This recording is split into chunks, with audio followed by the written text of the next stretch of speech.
গরম পড়তে বাজারে ডাবের চাহিদা বাড়ছে। ডাবের জল শরীরের পক্ষে বিশেষ উপকারী। ডাবের জল খেলে শরীর ঠান্ডা থাকে। উল্লেখ্য, গরমে ডাবের জল শরীরকে চাঙ্গা রাখতে সাহায্য করে।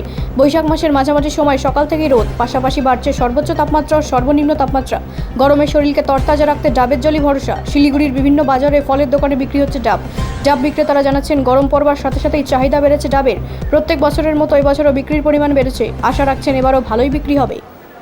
ডাব তো পুরা বেরিয়ে দিচ্ছে। কেমন দাম আছে এবছর ডাবের? ডাব 60 টাকা আছে, 70 টাকা আছে।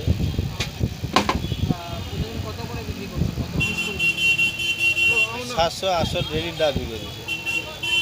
দাম কি এবছর বেশি না কম? গত বছর কমই তো, গত বছর তো কমই আছে। চাহিদা কেমন আছে বাজারে? পুরা চাহিদা আছে, সেই চাহিদা। কি মনে করছেন এবছর কেমন বিক্রি হবে? হ্যাঁ, এবছর কেমন বিক্রি হতে পারে ডাব? ভালো ভালো বিক্রি হবে। আপনার নামটা? বাবুল। ব্যুরো রিপোর্ট, রাষ্ট্রীয় প্রসার বাংলা।